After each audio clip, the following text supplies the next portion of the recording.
Good morning students. शुरू करने जा रहे हैं हम एमकॉम एंट्रेंस की तैयारी के साथ। आप में से जितने भी स्टूडेंट्स एमकॉम एंट्रेंस एग्ज़ाम्स की प्रिपरेशन कर रहे हैं, आपको इतना तो पता होगा कि बीकॉम के तीनों साल के जितने भी सब्जेक्ट्स होते हैं, एमकॉम में उन सारे सब्जेक्ट्स की समरी से क्वेश्चन पूछे जाते हैं। यानी कि आपको हर सब्जेक्ट से उसमें क्वेश्चन पूछे जाते हैं। तो यहाँ पे मैं आज 50 क्वेश्चंस और कल वापस से 50 क्वेश्चंस आपको अवेलेबल कराएंगे हम और हमारी टीम। अलावा इसके भी अगर आपको अपनी तैयारी और इंश्योर करनी है कि आपका सिलेक्शन हो एलयू में, डीडीयू में और ऐसी बड़ी बड़ी यूनिवर्सिटीज़ में, तो आप हमारा ऐप डाउनलोड करिए और वहाँ पे एमकॉम एंट्रेंस की जो तैयारी हम करवा रहे हैं हमारे साथ, वो पूरी तैयारी करिए एंड श्योर शॉट आपके एक बहुत अच्छी यूनिवर्सिटी में एमकॉम का सिलेक्शन इंश्योर होगा। ठीक है। So with that being said, शुरू करने जा रहे हैं हम एमकॉम एंट्रेंस पे। ये पहला हमारा जो पीवाईक्यू और एक्सपेक्टेड क्वेश्चंस का कॉम्बिनेशन है, उससे शुरू करने जा रहे हैं हम। आज लगाएंगे हम 50 सवाल, कल लगाएंगे हम 50 सवाल और एक बहुत अच्छे रेपो के साथ ये क्वेश्चंस आपको उस पेपर में देखने मिलेंगे, आप जिस भी यूनिवर्सिटी को टारगेट कर रहे हैं। ठीक है। So this is your educator Sakshi. शुरू करने जा रहे हैं हम एमकॉम एंट्रेंस की तैयारी के साथ। So let's get started. पहला क्वेश्चन आपके बोर्ड पर, मतलब मेरे बोर्ड पर, आपके फोन के स्क्रीन पर, maintaining a foreign currency account is helpful to, यानी कि जब कोई संस्था विदेशी मुद्रा खाता बनाती है तो ये किस चीज में मुख्य रूप से सहायक होता है। विदेशी मुद्रा खाता बनाए रखने के लिए दो चीजें, पहले तो लेन देन की जो लागत होती है और उसके अलावा जो विनिमय का जोखिम होता है यानी एक्सचेंज का रिस्क होता है, वो दोनों ही कम हो जाता है। सो आपका यहाँ पे करेक्ट आंसर क्या बन जाता है? Option number C, avoid both transaction risk and exchange risk. ठीक है, आगे बढ़ते हैं हम हमारे अगले क्वेश्चन की तरफ। देखेंगे इंडिया का फॉरेन एक्सचेंज रेट कैसा है, विदेशी विनिमय दर हमारे भारत की कैसे है। ये संस्थागत रूप से मैनेज की जाती है, संचालित की जाती है। इस वजह से हमारे इंडिया का जो एक्सचेंज रेट है वो पूर्ण रूप से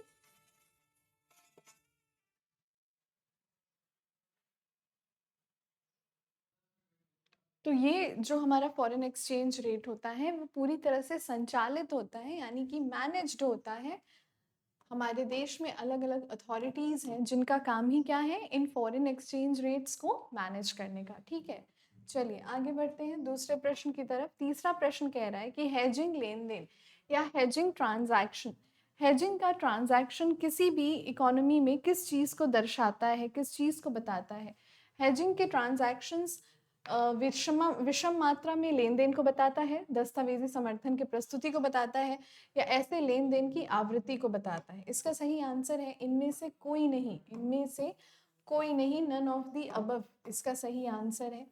क्योंकि हमारे कंट्री में, हमारे इंडिया में जितने भी हेजिंग ट्रांजैक्शंस किए जाते हैं, ये हेजिंग ट्रांजैक्शंस की मदद से हम ये जानते हैं कि हमारे फॉरेन एक्सचेंज में या फॉरेन मार्केट में किस तरह से हमारा जो बिजनेस है वो काम करता है। ये एक तरह से आने वाले फॉरेन एक्सचेंज, फॉरेन ट्रांजैक्शन में क्या लॉसेस हो सकते हैं और उन लॉसेस को कैसे सेट ऑफ किया जा सकता है। हेजिंग ट्रांजैक्शन अंतर्राष्ट्रीय व्यापार में हो रहे घाटों को और उन घाटों को रिकवर करने के लिए जो निवेश किए जाएं, कि वो घाटे रिकवर भी हो जाएं, हेजिंग ट्रांजैक्शंस ये दिखाते हैं। इस वजह से नन ऑफ द अबव या इनमें से कोई भी नहीं आपका आंसर हो जाता है। आगे बढ़ते हैं हम हमारे फोर्थ क्वेश्चन की तरफ। चौथा सवाल है, कह रहा है संक्षिप्त स्विफ्ट शब्द होता है। स्विफ्ट शब्द क्या दिखाता है अपने आप में, किस चीज के लिए SWIFT खड़ा होता है। SWIFT या स्विफ्ट का फुल फॉर्म होता है society for world wide inter bank financial telecommunication, यानी कि विश्वव्यापी अंतर बैंक वित्तीय दूरसंचार के लिए जो सोसाइटी की स्थापना की गई है उसी को शॉर्ट में हम क्या कहते हैं, स्विफ्ट कहते हैं। ठीक है, आगे बढ़ते हैं अगले प्रश्न की तरफ। देखेंगे indirect rate in foreign exchange means, foreign exchange में इनडायरेक्ट रेट का क्या मतलब होता है। कभी भी हमारे विश्व व्यापार में विदेशी मुद्रा को अगर हम अप्रत्यक्ष रूप में समझें तो इसका अर्थ होता है कि वो विदेशी मुद्रा जो इकाइयों में उद्धृत दर से स्थिर रखी गई है, यानी कि बी वाला आपका सही ऑप्शन बन जाता है। ठीक है, बढ़ते हैं हम हमारे छठे प्रश्न की तरफ। कम कीमत पर खरीद, अधिक कीमत पर बेचना, ये कहावत किस पे लागू होती है? कम कीमत पर खरीदना और अधिक कीमत पर बेचना, ये कहावत लागू होती है डायरेक्ट टैक्सेस, जहां पे टैक्सेस डायरेक्टली जितने की कमोडिटी, जितने का सामान आप लेते हैं, प्रत्यक्ष कर जो होता है, जितने की कमोडिटी, जितने के टैक्सेस आप लेते हैं, तो बहुत स्वाभाविक सी बात है, अगर हम ज़्यादा प्राइस पे खरीदेंगे तो हमको उस पे टैक्स भी ज़्यादा देना पड़ेगा। इसलिए जो प्राइसेस कम हैं उनको हम खरीद लेते हैं, जो प्राइसेस अधिक हैं तो हम उनको बेचते हैं। ठीक है, और प्रॉफिट का भी मैक्सिमम, मतलब मुनाफा कमाने का भी जो मैक्सिमम होता है वो यही होता है। ठीक है, सातवां प्रश्न कह रहा है भारत अपने भुगतान संतुलन में निरंतर घाटे का सामना कर रहा है।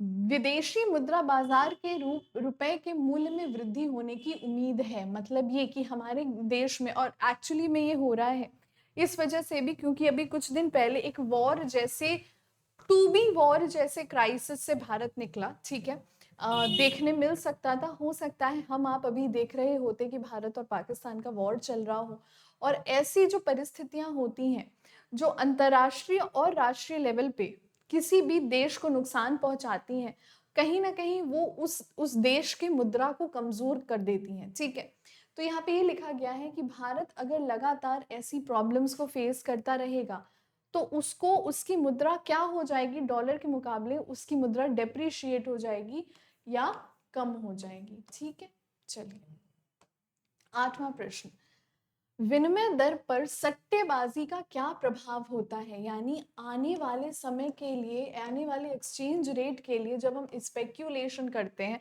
जब हम भविष्यवाणी कर लेते हैं कि आने वाले समय में या तो ये चीज़ बढ़ जाएगी या तो ये चीज़ घट जाएगी, इसका प्रभाव दोनों ही होता है। एक तीव्र उतार चढ़ाव भी देखने मिल सकता है और बाजार के रुझानों को पहले से ही बढ़ा देता है, क्योंकि पहले ही जो लोग, जो ब्रोकर्स, जो बिजनेसमैन एक्टिव हैं उसमें बिजनेस करने को, उन्होंने पहले से कयास लगा दिया है कि इसका बाजार दर बढ़ेगा या घटेगा। तो हमारे लिए सही विकल्प है ए और बी, दोनों में से कोई भी सही हो सकता है, आइदर ऑफ बोथ ई और बी। ठीक है, बढ़ते हैं हमारे 9वें सवाल की तरफ। क्या कह रहा है सवाल आपसे? The demand for domestic currency, विदेशी मुद्रा बाजार में घरेलू मुद्रा की मांग भुगतान संतुलन में निम्नलिखित लेन देन द्वारा दर्शाई जाती है। दर्शाई जाती हैं, थोड़ा सा स्पेलिंग में गलती हुआ है इधर, नहीं सही है, सही है, मुझे लग रहा था ऊपर का र नहीं है। तो कैसे दर्शाई जाती हैं, ध्यान से समझेंगे इसको। हमारी जो मुद्रा दर होती है उससे ये पता चलता है कि वस्तु और सेवा का कितना निर्यात और कितनी पूंजी प्रवाह हमारे पास अवेलेबल है। Export of goods and services and capital inflows market में कितनी अवेलेबल है उससे पता चलता है। ठीक है, तो यहाँ पे आपका सही ऑप्शन बन जाता है 9th का सी। आगे बढ़ते हैं 10th, 10वां सवाल कह रहा है यदि पीपीपी यानी कि परचेजिंग पावर पैरिटी, खरीदने की क्षमता में, जैसे भारत में बैठा व्यक्ति 1 रुपए 10 रुपए में जो खरीद सकता है, पाकिस्तान में बैठा व्यक्ति 10 रुपये में उससे कम खरीदेगा, क्योंकि उनका पैसा, उनका रुपया हमारे मुकाबले कमजोर है। ठीक है, तो यही कहा गया है अगर परचेजिंग पावर पैरिटी मेंटेन रही, मतलब जैसी है वैसी ही चलती रही, तो हमें क्या देखने मिलेगा? हमें यहाँ पे रियल एक्सचेंज रेट में कभी बदलाव देखने को मिलेगा ही नहीं। यानी कि जैसे कहते हैं ना कि पैसा मजबूत हो गया, पैसा कमजोर हो गया, रुपया मजबूत हो गया, रुपया कमजोर हो गया, ये स्थिति नहीं आएगी, क्योंकि अगर परचेजिंग पावर पैरिटी एक समान रहेगी तो ना कुछ अप्रिशिएट होगा, ना कुछ किसी के मुकाबले डेप्रिशिएट होगा।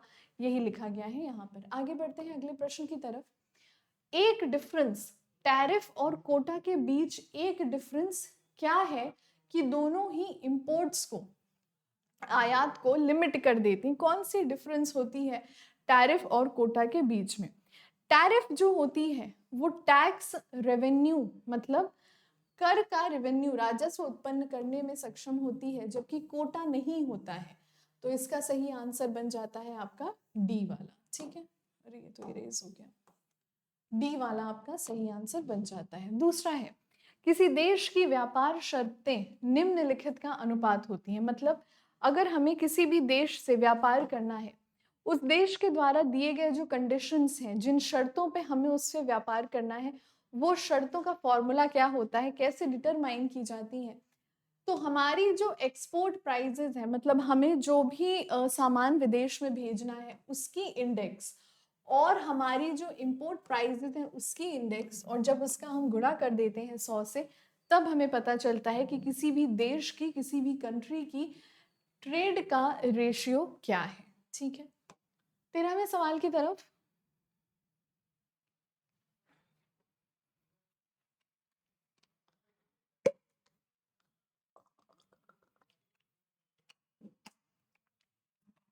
सवाल आपसे कह रहा है, उस व्यवस्था को क्या कहते हैं, उस अरेंजमेंट को क्या कहते हैं, जहां पर, उस अरेंजमेंट को कहाँ करते हैं जहां पर फ्री ट्रेड मतलब मुक्त व्यापार देशों के बीच किया होता है, और इसके अलावा कॉमन टैरिफ पॉलिसी दी जाती है। ऐसा व्यवस्था जो सदस्य सदस्य देशों के बीच मुक्त व्यापार की अनुमति देती है और बाकी दुनिया के लिए एक सामान्य टैरिफ नीति निर्धारित करती है, ऐसे को हम कहते हैं सीमा शुल्क संघ। सीमा शुल्क संघ या फिर कस्टम्स यूनियन भी कहा जाता है। कस्टम टैक्सेस जो होते हैं ना एक तरह के, उन्हीं का कैसे नियोजन किया जाता है, कैसे उन पे कंट्रोल रखा जाता है, इसी को कस्टम्स यूनियंस या सीमा शुल्क के नाम से जाना जाता है। आगे बढ़ते हैं। इन्फेंट इंडस्ट्री मतलब शिशु उद्योग, वो इंडस्ट्रियां जो अभी भी डेवलप हो रही हैं, उनकी बात की गई है कि ये जो इन्फेंट इंडस्ट्रियां होती हैं, इन इंडस्ट्रियों के लिए, इन इंडस्ट्रियों का उपयोग, इन इंडस्ट्रियों का कैसे इंश्योर करें कि विदेशी व्यापार से हमारे छोटे छोटे जो उद्योग हैं उनको ख़त्म ना किया जाए, वो उद्योग भी चलते रहें। विदेशों से माल आ रहे हैं तो ऐसा ना हो कि हमारे देश में हमारा बेचारा जो बिजनेसमैन है छोटा सा, उसका उद्योग प्रभावित हो रहा हो, नुकसान हो रहा हो।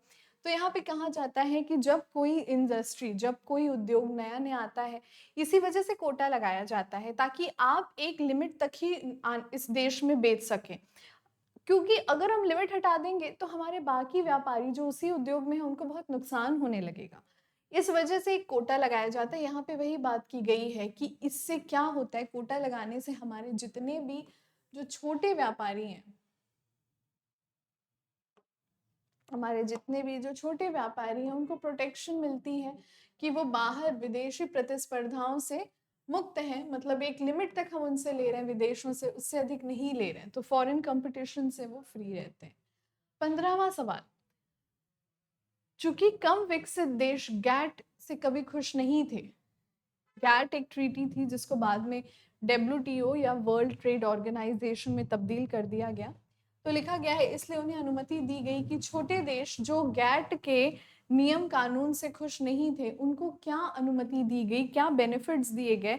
तो उनको जो बेनिफिट्स दिए गए थे कि वो औद्योगिक अर्थव्यवस्थाओं और टैरिफ रियायतों का लाभ उठा सकते हैं, और इसके बदले में उनको कुछ देना नहीं पड़ेगा, इसके बदले में उन्हें कुछ नहीं देना पड़ेगा। ठीक है, तो enjoy the industrial economy's tariff concessions without having to reciprocate। ठीक है, आगे बढ़ते हैं हम हमारे 16वें सवाल की तरफ। देखिएगा, एक देश की जो अवसर लागत होती है वो अगर उस देश की तुलना में कम हो, मतलब यानी कि यहाँ पे क्वेश्चन कह रहा है country's ability to produce a good at a lower opportunity cost than other country trades with gives an है वो पता नहीं क्यों एन हमारा ब्रैकेट में चला गया। यानी कि अगर हमारा देश, हो सकता है मान के चलिए कि हम बाहर के किसी देश से कोई मटेरियल वाई इंपोर्ट करते हैं, मतलब अपने देश में ला रहे होते हैं, अगर हमारा देश उसी मटेरियल को और कम दाम पे बनाने लगे अपने भी देश में, उसका तो हम एक तो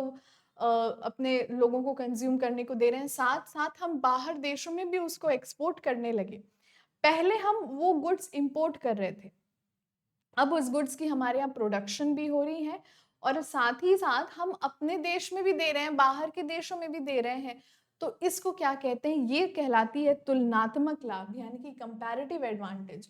जब कोई देश उन चीजों को जो अभी तक वो बाहर के देशों से ले रहा था, बाहर के देशों से मंगा रहा था, अब वो खुद ही प्रोड्यूस करने लगा, उसका काफी टैक्स बच गया, फॉरेन एक्सचेंज भी जनरेट होगा क्योंकि वो बाहर के देशों में उसको बेचेगा। इसको क्या कहते हैं? इसको कहते हैं तुलनात्मक लाभ। ठीक है, आगे बढ़ते हैं 17वें प्रश्न की तरफ देखेंगे। इनमें से जो जो तर्क दिए गए हैं ये व्यापार के प्रतिबंधों के पक्ष में है और क्या नहीं है, मतलब कौन सा ऐसा दिया गया तर्क बाजार के व्यापार के प्रतिबंधों में नहीं आता है? इसका सही आंसर है स्पेशलाइजेशन। मतलब हम कह सकते हैं कि बाहर से अगर हम गुड्स मंगा रहे हैं तो एम्प्लॉयमेंट कम हो रही है हमारे देश में, इनकम जनरेट हो रही है, मगर एक फायदा आपको बताना है तो वो है स्पेशलाइजेशन। हो सकता है विदेशी टेक्नोलॉजी अभी फिलहाल में इन चीज़ों में स्पेशलाइज्ड है, टेक्निक है, और हमारे देश में इन चीज़ों को लेके टेक्निक उतनी विस्तृत नहीं हुई है, उतनी विकसित नहीं हुई है, तो इस वजह से इसका आंसर क्या हो जाता है? स्पेशलाइजेशन। ठीक है, अगला प्रश्न देखेंगे 18वां प्रश्न। अगर ब्राजील, ठीक है, ब्राजील के ट्रेड चेंज की दर 9 से 1.2 यानी ये 12 होना चाहिए, 1.2 गलती से लिखा गया है, ध्यान देंगे, 9 से 12 होना चाहिए, 9 से, ये 1.2 नहीं है, प्लीज पे अटेंशन, ध्यान दीजिएगा, ये 12 है। तो ब्राजील का अगर व्यापार की शर्त 9 से 12 होती है तो इनमें से दिए गए घटनाओं में से कौन सी घटना होगी जो सही होगी? तो यहाँ पर जो घटना सही होगी वो ये है कि ब्राजील को अपने निर्यात की एक इकाई के लिए कम वास्तविक वस्तुएं मिलती हैं, यानी Brazil gets fewer real goods for unit of its export. ठीक है, आगे बढ़ते हैं अन्य प्रश्न की तरफ। अगर अपॉर्चुनिटी कॉस्ट अनियंस यानी कि प्याज का उत्पादन के लिए करने वाला मोंटाना के ओहायो में एक शहर है, कभी कभी हिंदी ना, see if the opportunity cost of producing onion is lower in Montana than in Ohio, then मतलब मोंटाना भी एक शहर है, ओहायो भी एक शहर है। मोंटाना में प्याज का उत्पादन करने का अपॉर्चुनिटी कॉस्ट यानी अवसर लागत कम है, ओहायो का उसके कंपैरिजन में ज़्यादा है, तो हम क्या कहेंगे? हम ये कहेंगे कि मोंटाना का कंपैरेटिव एडवांटेज है, यानी जब कोई व्यक्ति प्याज को खरीदने जाएगा तो वो देखेगा क्योंकि मोंटाना में कम रेट में वो प्याज की प्रोडक्शन हो रही है तो जाहिर है प्रॉफिट्स लगाने के बाद भी वो हमारे लिए कम दाम की पड़ेगी, तो ये तुलनात्मक लाभ यानी कि कंपैरेटिव एडवांटेज के तहत आता है। ठीक है, आगे बढ़ते हैं 20वें प्रश्न की तरफ। कनाडा और यूएस में फ्री ट्रेड है यानी कि मुक्त व्यापार है, ये क्या दर्शाता है? कनाडा और यूनाइटेड स्टेट्स में फ्री व्यापार, फ्री ट्रेड क्या दर्शाता है? ये दर्शाता है कि स्पेशलाइजेशन है, स्पेशलाइजेशन यानी कि विशेषज्ञता है कनाडा और यूनाइटेड स्टेट्स के बीच में, और कनाडा और यूनाइटेड स्टेट्स के बीच में ये जो एक्सपर्टीज इन्वॉल्व है, मतलब ये जो स्पेशलाइजेशन इन्वॉल्व है, अगर हमें कोई टेक्नोलॉजी की हम बात करें तो हर देश अलग अलग टेक्नोलॉजी में विकसित करते हैं, हर देश अलग अलग टेक्नोलॉजी में डेवलप करते हैं, और अगर आपको किसी चीज का कुछ बेस्ट चाहिए तो आपको ओरिजिनल ही लेना पड़ेगा। और अगर यहाँ पे जो क्वेश्चन दिया गया है वो कह रहा है इनके बीच में फ्री ट्रेड इसलिए है क्योंकि कई सारी, एक तो कनाडा और अमेरिका का बॉर्डर एकदम ऐसे है, मतलब एक कदम रख के आप कनाडा हो, एक कदम पीछे आप अमेरिका हो। इंडिया पाकिस्तान की तरह वहाँ पे तनावपूर्ण बॉर्डर नहीं है जहाँ पे इतनी ज़्यादा सिक्योरिटी फोर्सेस वगैरह की ज़रूरत पड़े, so they are pretty good neighbours, तो वो एक दूसरे की सहायता करते हैं और वहाँ पे फ्री ट्रेड होता है। ठीक है, आगे बढ़ते हैं, दूसरा प्रश्न हमारा देखेंगे। The north American free trade agreement या नाफ्ता, नाफ्ता किस चीज को करता है? तो नाफ्ता जो है कनाडा, यूएस और मेक्सिको, यूनाइटेड स्टेट्स जो है एक तरफ जैसे कनाडा से घिरा है तो कनाडा एक डेवलप्ड कंट्री है, मगर मेक्सिको एक अंडर डेवलप्ड कंट्री है, अभी भी वहां पे डेवलपमेंट उतना नहीं हुआ है, तो वो दोनों ही अमेरिका के पड़ोसी हैं। बॉर्डर सिक्योरिटी जो बार बार ट्रम्प बोलते हैं वो मेक्सिको के ही रिस्पेक्ट में बोलते हैं, क्योंकि कई बार मेक्सिको से काफी घुसपैठिए होते हैं जो अमेरिका के बॉर्डर को क्रॉस कर जाते हैं, ये थोड़ा तनावपूर्ण बॉर्डर है। मगर ऐसा नहीं कि मेक्सिको कोई आतंकवादी देश है तो अमेरिका बहुत परेशान रहता है, एक छोटा सा देश है जहाँ पे क्योंकि एम्प्लॉयमेंट वगैरह अमेरिका के कंपैरिजन में कम है, तो वहाँ के लोग अक्सर शैतानियाँ कर देते हैं, हम कह सकते हैं कि वो बिना किसी डॉक्यूमेंट के, बिना परमिशन के बॉर्डर क्रॉस कर देते हैं नौकरी वगैरह की तलाश में। ठीक है, आगे बढ़ते हैं। अगला प्रश्न, 22वां प्रश्न, इंटरनेशनल ट्रेड टेक्स प्लेस, मतलब अधिकांश राष्ट्रीय व्यापार किनके किनके बीच में होता है? अधिकांश जो अंतरराष्ट्रीय व्यापार होता है वो उन देशों के बीच में होता है जो औद्योगिक रूप से डेवलप्ड है और जिनका काम है ट्रेडिंग करना। ठीक है, औद्योगिक रूप से विकसित है और एक दूसरे के साथ व्यापार करते हैं। आगे बढ़ते हैं हम अगले प्रश्न की तरफ। 23वां प्रश्न, अगर यूएस की गवर्नमेंट, अगर अमेरिकी सरकार गेहूं पर कोटा तय करती है, कोटा मैंने जैसे बताया कि वो लिमिट है जिसके आगे आप नहीं सेल कर सकते हो, तो इसका क्या अर्थ होता है? इसका अर्थ ये होता है कि हम किसी देश से कितना इंपोर्ट कर रहे हैं, किसी देश से कितना मंगा रहे हैं, उसकी एक लिमिट हमने तय कर दी। ठीक है, यानी कि restrict the quantity of wheat that can be imported. ठीक है, आगे बढ़ते हैं दूसरे प्रश्न की तरफ। देखिएगा जरा क्या कह रहा है। 1920 और 1930s में अमेरिका के, विद द एक्सेप्शन, हाँ, टैरिफ रेट जो है अमेरिका का 1860 की दशक में ऐसा क्या हो रहा था जो 1920 और 1930 के दशक में नहीं हो रहा था? 1860 के दशक में अमेरिका का टैरिफ रेट इंक्रीज हो रहा था, जबकि 1920 और 30 में टैरिफ रेट घट रहा था। तो सवाल आपसे ये कह रहा है कि 1920 और 30 को एक एक्सेप्शन, एक अपवाद मानते हुए बताइए कि 1860 में अमेरिका के टैरिफ रेट में ऐसा कौन सा बदलाव आ रहा था जो 1920 और 30 के बीच में नहीं आ रहा था। तो क्या हो रहा था वहाँ पे? वो टैरिफ रेट जो था वो इंक्रीज हो रहा था, वो बढ़ रहा था। ठीक है, आगे बढ़ते हैं दूसरे प्रश्न की तरफ। फ्री ट्रेड एरिया और कस्टम यूनियन के बीच, फ्री ट्रेड एरिया और कस्टम यूनियन के बीच सबसे बड़ा डिफरेंस क्या होता है? मुक्त व्यापार क्षेत्र और सीमा शुल्क संघ के बीच सबसे बड़ा डिफरेंस क्या होता है? सबसे बड़ा डिफरेंस होता है कि पूर्व के सदस्यों के बीच मुक्त व्यापार और गैर सदस्यों पर व्यक्तिगत टैरिफ नीतियां लागू करने की अनुमति है। यानी कि पूरा,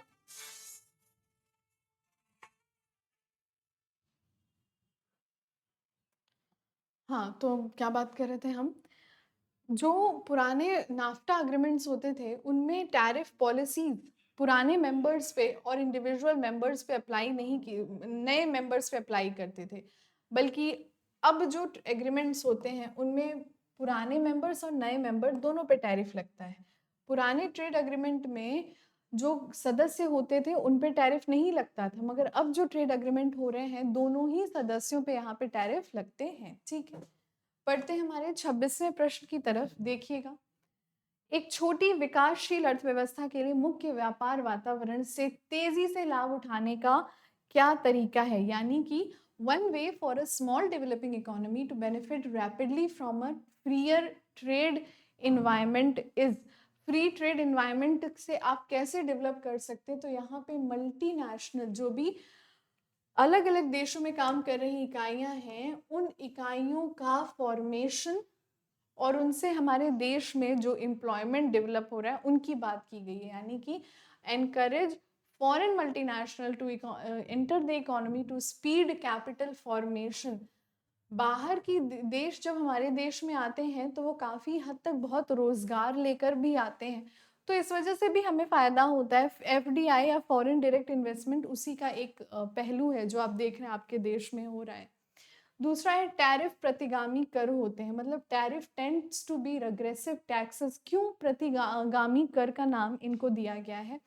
लो प्राइस गुड्स जैसे कि textile purchased by poor having higher tariff rate, यानी कि गरीबों द्वारा खरीदे जाने वाले वस्त्र, कम कीमत वाले सामान की टैरिफ दरें अधिक होती हैं। तो टैरिफ टैक्सेस रिग्रेसिव हो जाते हैं। कभी कभी जब किसी चीज़ का मार्जिन बहुत कम सेट किया जाता है उस पर टैरिफ ज़्यादा लगा दिया जाता है, इस वजह से सस्ते गुड्स जो होते हैं वो भी थोड़े महंगे हो जाते हैं। ठीक है, तो यहाँ पे हमारा जो सही ऑप्शन बन जाएगा वो हो जाएगा बी वाला। ठीक है, क्योंकि लो प्राइस वाले गुड्स पे जो टैक्सेस होते हैं वो ज़्यादा लगते हैं। आगे बढ़ते हैं, बहुत अच्छा ही है, सारे सारे बीकॉम के बच्चों ने ये पढ़ा है। कॉन्ट्रैक्ट एक्ट की बात हो रही है, कह रहे हैं सवाल आपसे, कॉन्ट्रैक्ट एक्ट 1872 इनैक्ट कब हुआ था, यानी उसके नियम कानून पालन होना कब से शुरू हुए थे? वो हुए थे शुरू 25 मई 1872 से। ठीक है, अगला प्रश्न कह रहा है कि कॉन्ट्रैक्ट एक्ट का इन्फोर्समेंट कब किया गया, मतलब उसको एनफोर्स कब किया गया? So the correct answer is उसको एनफोर्स किया गया था, यानी उसको लागू किया गया था 1 सितंबर 1872 में। ठीक है, तीसरा प्रश्न आपसे कह रहा है कि कॉन्ट्रैक्ट एक्ट में कितने धाराएं हैं, कितनी धाराएं हैं? तो 238 धाराएं होती हैं कॉन्ट्रैक्ट एक्ट के तहत। ठीक है, आगे बढ़ते हैं। हमारा दूसरा प्रश्न, 31वां प्रश्न, जो डेफिनेशन दिए जाते हैं कॉन्ट्रैक्ट एक्ट में वो कौन से सेक्शन में दिए जाते हैं? दरअसल ये केवल कॉन्ट्रैक्ट एक्ट की बात नहीं है, ज़्यादातर एक्ट्स में ये होता है कि जो सेक्शन 2 होता है उनमें जितनी भी परिभाषाएं हैं जो कानूनी रूप से हमको मिलती हैं वो ज़्यादातर हर एक्ट में सेक्शन 2 में ही मिलता है। अब मैं ये नहीं कह रही हूँ सब में, मगर हाँ ज़्यादातर। कभी अगर ऐसा प्रश्न आ गया और आप परेशान हैं, आपको नहीं याद आ रहा है क्या करें, तो आप सेक्शन 2 लिख के थोड़ा सा बच सकते हैं।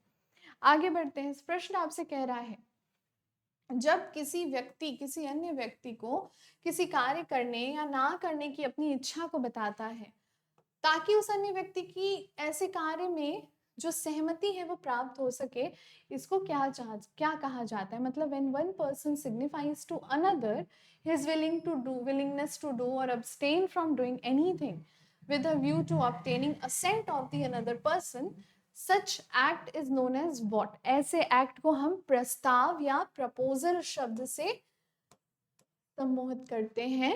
ठीक है, कि हम किसी को प्रस्ताव दे रहे हैं। ओके, आगे बढ़ते हैं। 33वां प्रश्न, जब कोई व्यक्ति when the person जब कोई व्यक्ति जिसको प्रपोजल दिया जा रहा है वो उस काम को करने या ना करने की अपनी इच्छा को जता देता है और जनरली उस काम के साथ सहमत होता है, मतलब अपनी रजामंदी दे रहा है, हमने आपको प्रस्ताव दिया, आपने रजामंदी दे दी, तो ये सहमति होती है, यानी समझौता होता है, यानी अब ये अग्रीमेंट कहलाता है। ये सवाल कॉन्ट्रैक्ट एक्ट से हैं, आप देख सकते हैं। अगला प्रश्न है, पर्सन मेकिंग द प्रपोजल, यानी प्रस्ताव देने वाले व्यक्ति को क्या कहा जाता है? प्रस्ताव जो व्यक्ति प्रत्यक्ष रख रहा है उसको हम प्रॉमिसर कहते हैं। क्या कहते हैं? प्रॉमिसर, वादा करने वाला। ये तो खैर मुझे नहीं लग रहा है ये सही शब्द है, इसका कुछ और टेक्निकल वर्ड होना चाहिए, मगर जो प्रपोजल दे रहा होता है उसको क्या कहते हैं? प्रॉमिसर। बढ़ते हैं हमारे 38वें प्रश्न की तरफ, ये भी कॉन्ट्रैक्ट एक्ट से है।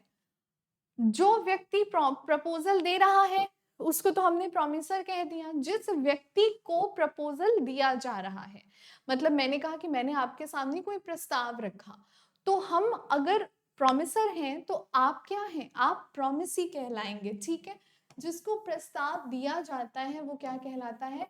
हाँ देखिए, यहाँ सही लिखा है, प्रॉमिसर को वचनदाता और प्रॉमिसी को वचन ग्रहीता, यानी वचन ग्रहीता, यानी जिसको वचन दिया जा रहा है, प्रॉमिसी। ठीक है, 36वां प्रश्न भी कॉन्ट्रैक्ट एक्ट से है, कह रहा है कि हर वादा, प्रत्येक वादा या वादों का प्रत्येक समूह, every promise and every set of promises जिसमें कंसीडरेशन इन्वॉल्व होता है उसको क्या कहते हैं?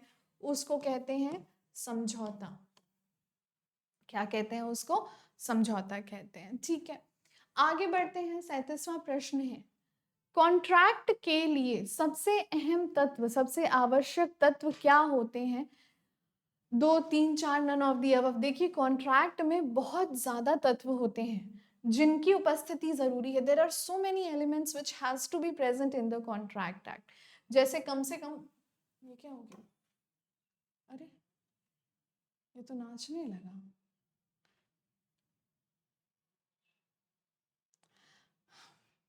जैसे कम से कम 2 लोगों को उपस्थित होना चाहिए, लोगों की हामी जो है, कंसेंट जो है वो फ्री होना चाहिए, कॉन्ट्रैक्ट एक्ट के सारे प्रोविजंस का ध्यान दिया जाना चाहिए, प्रॉमिस एक्सेप्ट करने का मोड, प्रॉमिस को अपनी अपनी प्रॉमिस को देने का मोड, कई सारे एलिमेंट्स होते हैं, लगभग 10 से 12 वैलिड एलिमेंट्स होते हैं। तो 2, 3, 4 इनमें से कोई नहीं रहेंगे, उपयुक्त में से कोई नहीं, बहुत सारे होते हैं। ठीक है, आगे बढ़ते हैं। सेल्स ऑफ गुड्स एक्ट पे आ जाइए। देखिए सेल्स ऑफ गुड्स कब आया था? सेल्स ऑफ गुड हमारे देश में 15 मार्च 1930 में आया था। कब आया था? 15 मार्च 1930 में। ठीक है। 39वां सवाल कह रहा है 15 मार्च 1930 को आया, वो तो ठीक है। ये बताओ एनफोर्स कब हुआ था, मतलब ये लागू कब से किया गया था? ये लागू किया गया था जुलाई के पहले दिन, 1930 में जुलाई के पहले दिन से। ठीक है।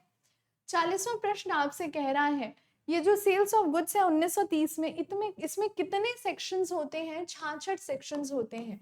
यदि आपको नहीं पता है तो वापस से बता दूं, पता है तो बहुत अच्छी बात है, ध्यान से सुन लीजिए।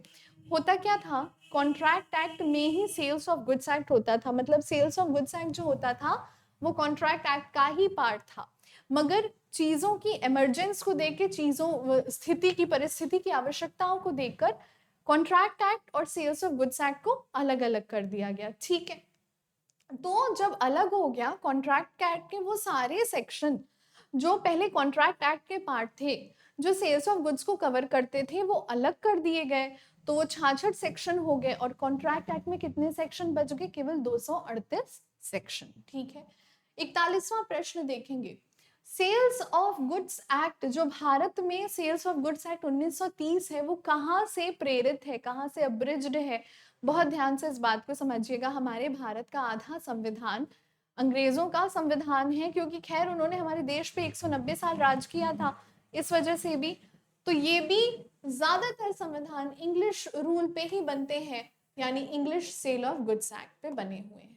42वां प्रश्न आपसे कह रहा है, अच्छा देखिए वापस से सेक्शन 2 को लेके सवाल आ गया। अभी मैंने आपको बताया कि जनरली सारे ही सेक्शन में, जनरली मैं वापस से कह रही हूँ, जनरली ज्यादातर सेक्शन 2 जो होता है उसमें हमें परिभाषाएं देखने मिलती हैं। तो यही बात यहाँ भी मैं कहूंगी कि कह रहा है सेक्शन 2 के तहत सेल्स ऑफ गुड्स एक्ट में आपको क्या देखने मिलता है? तो सही ऑप्शन है इसका, परिभाषाएं देखने मिलती हैं। 43वां प्रश्न, एज पर सेक्शन 2 सबसेक्शन 1, यानी कि सेक्शन 2 सबसेक्शन 1 के तहत ऐसा व्यक्ति जो कोई गुड्स को खरीदता है या खरीदने के लिए राजी हो जाता है, उसको क्या कहते हैं?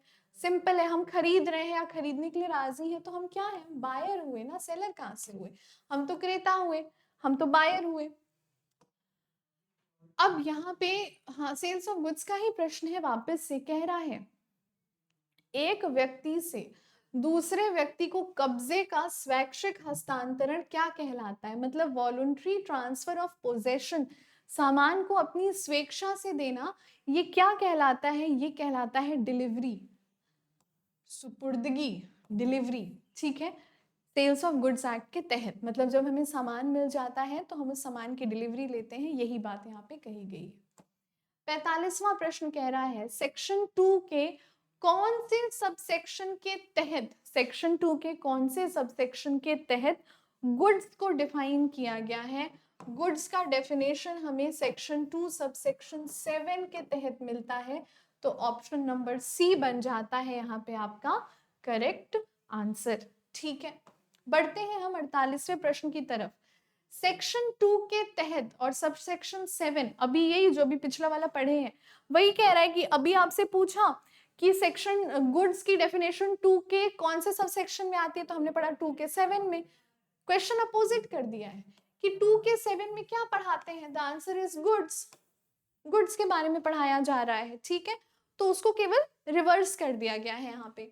पढ़ते हैं 47वां प्रश्न क्या कह रहा है कि फ्यूचर गुड्स, यानी वो गुड्स, वो आने वाले समय में एक्सचेंज होने वाले जो सामान होते हैं, इनका मैन्युफैक्चरिंग या इनका प्रोडक्शन प्रोड्यूसर से कब प्राप्त किया जाता है?